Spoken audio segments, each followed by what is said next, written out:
पुरानी पेंशन बहाली की मांग करने वाले कर्मचारी सरकार से तो नाराज हैं ही, पत्रकारों से भी खुश नहीं हैं।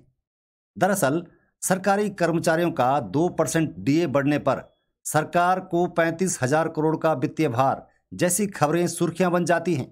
वहीं राजनेताओं के 120% डीए बढ़ने पर पड़ने वाला वित्तीय भार न तो खबर बन पाता है और न सरकार की टेंशन ही बढ़ाता है। पुरानी पेंशन बहाली की मांग को लेकर अब देश भर में कर्मचारियों ने लोकसभा चुनाव से पहले सरकार पर दबाव बनाने का ब्रह्मास्त्र चलाया है। चुनाव नहीं तो वोट नहीं, इसके लिए बाकायदा अपने अपने घरों पर पोस्टर लगाने का कर्मचारियों का ये दाव किस करवट बैठता है, देखना दिलचस्प रहेगा। जब कभी हमारा 2% डीए बढ़ता है तो सरकार पे 35,000 करोड़ रुपए का वित्तीय घाटा की खबरें अक्सर जो है अखबारों की सुर्खियां बनती है। इसके इतर जब 120% डीए जब सरकार जो है अपने नेताओं के लिए, अपनी राजशाही व्यवस्थाओं के लिए लगाती है तो अखबार की कोई सुर्खी नहीं होती है। इसके इतर अब सबकी पेंशन बंद कर दो। नेताओं की पेंशन किस लिए? नेता 5 साल सर्विस कर रहा है, 5 साल सेवा दे रहा है तो उनको पेंशन मिल रही है, लेकिन हम जो 30-30 साल 40-40 साल सर्विस कर रहे हैं तो हमको पेंशन नहीं मिले। हमारा ये कहना है कि सबकी पेंशन बंद कर दो, नेताओं की भी पेंशन ना हो और हमारी भी पेंशन ना हो, कोई लड़ाई ही नहीं, कोई मुद्दा ही नहीं है।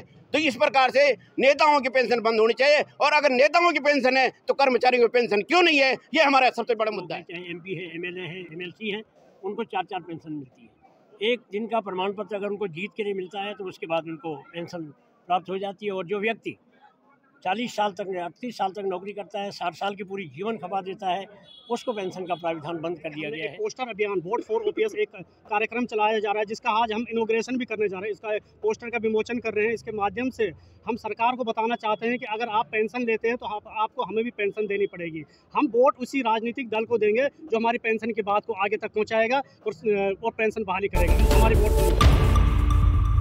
ये हड़ताल कर्मचारियों की ओर से एक सामूहिक प्रदर्शन का हिस्सा है जो पुरानी पेंशन के संरक्षण की मांग कर रहे हैं। इस संगठन ने ये भी कहा है कि अगर मांगों पर ध्यान नहीं दिया गया तो ये लोकसभा चुनाव में भी अपना समर्थन नहीं देंगे। इसके लिए बाकायदा वे अपने घरों पर पोस्टर भी लगा रहे हैं। कर्मचारियों का कहना है कि नई पेंशन योजना में जीवन भर सेवा देने वाले कर्मचारी का बुढ़ापा सुरक्षित नहीं रह गया है। एनपीएस के नाम पर जो स्कीम चलाई गई है उसमें न तो सरकार को फायदा मिल रहा है और न कर्मचारी को। उन्होंने नई पेंशन स्कीम को सट्टा बाजार पर आधारित कारोबार बताया है। लगभग सब लोग जान चुके हैं कि जो पुरानी पेंशन की जो व्यवस्था थी वो कितनी लाभकारी व्यवस्था थी, क्योंकि उसमें जो कर्मचारी शिक्षक का बुढ़ापा सुरक्षित था, उसको अपने वेतन के आधे के लगभग जो है पेंशन मिलती थी। लेकिन आज जो ये पेंशन मिल रही है एनपीएस के नाम पर, ये टोटली सट्टा बाजार आधारित पेंशन है। और ये पेंशन जो इसमें जो है न तो सरकार का फ़ायदा है न कर्मचारियों का फ़ायदा है, क्योंकि सरकार तो अपना अंश दे रही है और हम भी अपना अंश दे रहे हैं। लेकिन जो आप सब हम जानते हैं कि सट्टा बाजार जिसका नाम है तो वो हमको पेंशन दे रहा है, और वो ऐसी पेंशन दे रहा है कि जिसका कोई फिक्स नहीं है। वो 1200 भी हो सकती है, 1500 भी हो सकती है। तो आप हम सब समझ सकते हैं कि अगर हमको वो बाजार आधारित पेंशन मिलेगी और जो पैसा हमारा वहाँ फंसा हुआ है उस पर आप देखो ये कागज़ जो इसमें 4% हमको एनुअल रिटर्न मिला है। अगर हमारे देश की अर्थव्यवस्था वास्तव में बढ़ी है तो हमारा रिटर्न भी बढ़ना चाहिए था ना। तो इसलिए आज कर्मचारी शिक्षक इसका विरोध कर रहा है। ये असुरक्षित है। आप सब हम जानते हैं कि म्यूचुअल फंड में निवेश जोखिम भरा है और सरकार हमको जोखिम में डाल रही है, हमारे बुढ़ापे को असुरक्षित कर रही है, इसलिए इसका विरोध कर रहे हैं। मैं बलवंत अशवाल हूँ और एक राजकीय सेवक हूँ और सरकारी सेवा में विगत 12 साल से कार्यरत हूँ। मैं अपना एनपीएस होल्डर जो एनएसडीएल हमारी जो वेबसाइट है उसमें मैंने ये प्रिंट निकाला है, तो आप देखेंगे इसको जूम करके कि इसमें जो शेयर होल्डर है वो अमाउंट 25 लाख के लगभग मेरा अभी तक वहाँ पे जमा हो चुका है। लेकिन जब निकालने की बात होती है, अभी अखबार में कुछ दिन पहले एक सूचना आई थी, 25% डिडक्शन हम निकाल सकते हैं और इस 25 लाख शेयर में हमारा कंट्रीब्यूशन मात्र 8 लाख बताया जा रहा है। अब आप देखिए कि 25 लाख रुपए मेरे खाते में एनएसडीएल में जमा है एनपीएस थ्रू के, जो मेरी टोटल रकम है, और मात्र 8 लाख का 25%, वो भी अभी इसका कोई शासनादेश जारी नहीं हुआ है। इस प्रकार की कई अनियमितताएं एनपीएस जो हमारी योजनाएं हम पर थोपी गई हैं, हम पर जबरन डाली गई हैं। हम इस योजना का ऐसे कई सारे हमारे पास जो है उदाहरण है, जीवंत उदाहरण है, जिससे हम कुपित होकर, आक्रोशित होकर और कहीं न कहीं हमारे अंदर एक सामाजिक असुरक्षा का भय हमारे मन मस्तिष्क में है।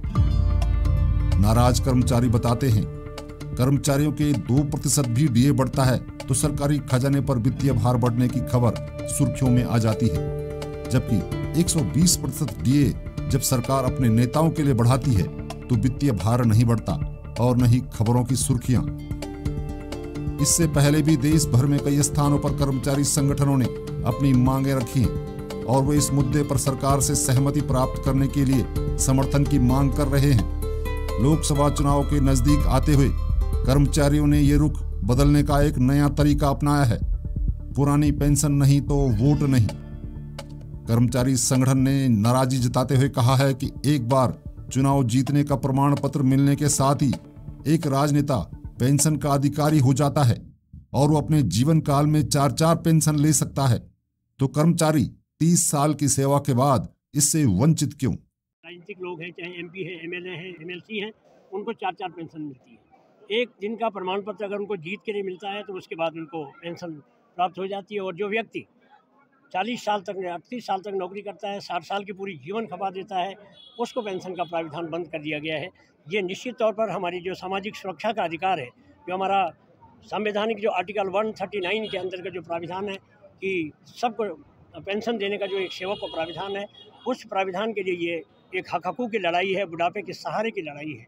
हमारा आप सभी से भी अनुरोध है और निरंतर तौर पर हम 2018 से लेकर के ये लड़ाई लड़ रही है। हमारे 4-5 राज्यों में बहाल हुई है और आज हम सिक्किम गवर्नमेंट को भी धन्यवाद करते हैं कि उन्होंने भी विधायक और सांसद को तो एक बार जीतने पर पेंशन दी जाती है, उसके बाद 2 बार जीतते हैं, 3 बार 4 बार इस तरह पेंशन मिलती है। तो क्यों न हमारे सरकारी कर्मचारी को पेंशन दी जाए। और इसलिए हमारा ये मुद्दा वर्षों से चल रहा है और तब तक चलता रहेगा जब तक हमारी पुरानी पेंशन बहाल नहीं हो जाती है और सरकार को जगाने का काम कर। कर्मचारियों का कहना है कि पेंशन व्यवस्था समाप्त ही करनी है तो सभी के लिए होनी चाहिए, सिर्फ कर्मचारी ही क्यों पिसे। इस नए तरीके से कर्मचारियों ने साफ कर दिया है कि वे अपने मुद्दे पर कितने गंभीर हैं और वे अपने हक की रक्षा करने के लिए किसी भी हद तक जा सकते हैं। इससे ये साबित हो रहा है कि चुनाव में कर्मचारियों का समर्थन कितना महत्वपूर्ण हो सकता है। हमारी पुरानी पेंशन की मांग को